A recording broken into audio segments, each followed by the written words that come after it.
Hello guys, അപ്പോൾ നിങ്ങളറിഞ്ഞോ 2026 light show നമ്മുടെ Mananchira start ചെയ്തിട്ടുണ്ട്. നമ്മൾ ഇന്നലെ യാദൃശ്ചികമായിട്ട് അവിടെ എത്തിപ്പെട്ടതാണ്. നമ്മൾ സുഹൃത്ത് വഴി അറിഞ്ഞിട്ടാണ് നമ്മൾ അവിടെ എത്തുന്നത്. നമ്മൾ വേറൊരു പരിപാടിക്ക് പോകുന്ന വഴിയിലാണ് നമ്മൾ അങ്ങോട്ട് എത്തിപ്പെട്ടത്. ഇതൊക്കെ കാണാൻ നമ്മൾ എങ്ങോട്ട് പോയിട്ട് ഒരു കാര്യമില്ല എന്ന് അവിടെ വന്നേരാണ് എനിക്ക് മനസ്സിലായത്.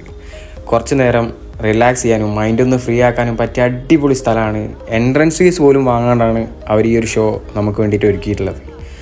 ഈ കോഴിക്കോട് ജില്ലയിലുള്ള ആൾക്കാരോ ഇനി പുറത്തുള്ള ആൾക്കാരോ ആരും ആവട്ടെ, വെറുതെ നിൽക്കുന്ന ആൾക്കാരാണെങ്കിൽ ഈ ഒരു കവാടം കടന്ന് നേരം കൊണ്ട് വന്നിട്ടുണ്ടെങ്കിൽ സ്വർഗം, വേറെ ഒന്നും പറയാനില്ല. കാരണം അത്രയും ഗംഭീരമായിട്ടാണ് ഓരോ വർക്ക് അവർ ചെയ്തു വെച്ചിട്ടുള്ളത്. കാഴ്ചക്കാരുടെ കണ്ണിൽ അത്രയും ഭംഗിയിൽ ഇത് കാണണമെന്നുണ്ടെങ്കിൽ എത്ര ദിവസത്തെ എഫേർട്ട് അവരെടുത്തിട്ടുണ്ടാവും. അതിനോളം പറയാൻ വേറെ വാക്കുകളില്ല. അത്രയും ഭംഗിയായിട്ടാണ് അവർ ചെയ്തു വെച്ചിട്ടുള്ളത്.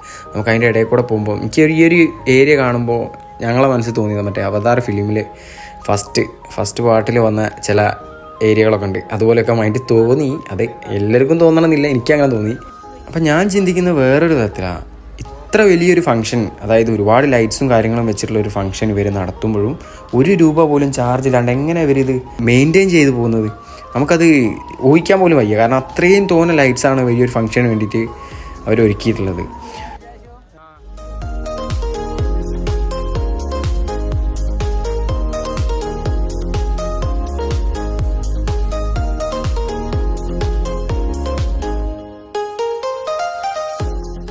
പിന്നെ ഈ ഒരു ഫംഗ്ഷനിലെ മെയിൻ അട്രാക്ഷൻ എന്ന് പറഞ്ഞാൽ ഈ ഒരു ഡ്രാഗൺ കുഞ്ഞെന്ന് പറഞ്ഞാൽ പറ്റില്ല, ഒരു മുതുക്ക് ഡ്രാഗൺ.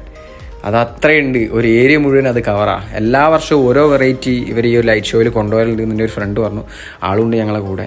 അപ്പോൾ ആ ഒരു പുതുമ അവർ ഈ ഒരു വർഷവും കൊണ്ടുവന്നിട്ടുണ്ട്. ഈ ഒരു ഡ്രാഗനാണ് പോലും ഇപ്രാവശ്യത്തെ അവരെ ഒരു ട്രേഡ് മാർക്ക്. അത് കാണാൻ തന്നെ ഒരുപാട് ആൾക്കാർ ഇവിടെ വന്നിട്ടുണ്ട്. ഈ ഒരു ടൈം എന്ന് പറഞ്ഞിട്ടുണ്ടെങ്കിൽ നല്ല പീക്ക് ടൈമാണ്. നമ്മുടെ ഈ ഒരു ന്യൂ ഇയർ കഴിയുന്നവരെ ഉണ്ടാവുമെന്നാണ് നമുക്കറിയാൻ കഴിഞ്ഞത്.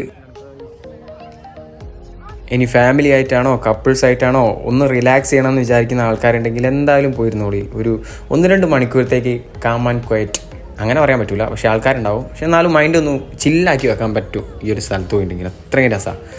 എനിക്കെന്തായാലും വളരെയധികം ഇഷ്ടമായി. ഇനി വരുന്ന ആൾക്കാർക്കും ഇഷ്ടമാവും. കാരണം ഭയങ്കരമായിട്ടുള്ളൊരു ത്രില്ലിങ് എക്സ്പീരിയൻസ് ഇവിടെ നിന്ന് തരുന്നുണ്ട്. പിന്നെ ഇത് കഴിഞ്ഞ് നമ്മൾ അടുത്ത സ്ഥലത്തേക്ക് പോകുന്നതാണ് നമ്മളെ പുതിയാപ്പ. അവിടെ ഉത്സവം നടക്കുന്നുണ്ട്. നെക്സ്റ്റ് അവിടേക്കാണ് നമ്മൾ പോകുന്നത്. പക്ഷെ അത് ഫുൾ വീഡിയോ ആക്കി ഇടാൻ പറ്റിയിട്ടില്ല, കാരണം നല്ല ബ്ലോക്കും കാര്യങ്ങളൊക്കെ ഉണ്ടായിരുന്നു. ഒരു ഷോർട്ട് വീഡിയോ ആയിട്ട് ഇതിൻ്റെ താഴെ നമ്മൾ വെക്കുന്നുണ്ട്. അങ്ങനെ ഡ്രാഗനെയും കഴിഞ്ഞ് നമ്മൾ പിന്നെ പോകണത് 2026 ഒരു ലൈറ്റ് അവിടെ സെറ്റ് ചെയ്ത് വെച്ചിട്ടുണ്ട്. നമ്മുടെ പുതിയ വർഷത്തിനെ വരവേൽക്കാനും കൂടിയായിട്ടാണ് ആ ഒരു ലൈറ്റിനെ അവിടെ കാണിച്ചത്.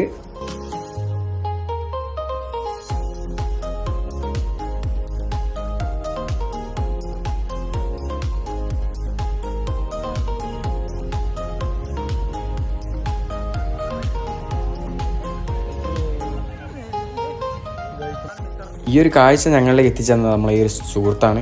നിഖിൽ എന്നാണ് ആളുടെ പേര്.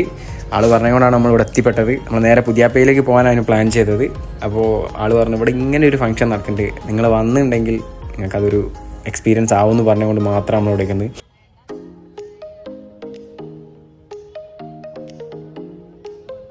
വന്നത് എന്തായാലും നമുക്ക് നഷ്ടമായിട്ടില്ല. അത്രയും കാണാൻ ഇതിൻ്റെ ഉള്ളിലുണ്ട്. ഇവിടെ ഒരുപാട് മൃഗങ്ങളെ അവർ ചെയ്തിട്ടുണ്ട്. സിംഹമുണ്ട്, ആനുണ്ട്, അങ്ങനെ കുറേ കാര്യങ്ങൾ അവർ ചെയ്തു വെച്ചിട്ടുണ്ട്. വന്ന് നോക്കി, വന്ന് കണ്ട് എക്സ്പീരിയൻസ് ചെയ്ത് പൊക്കോളി, അത്രേ ഞാൻ പറയുന്നുള്ളൂ.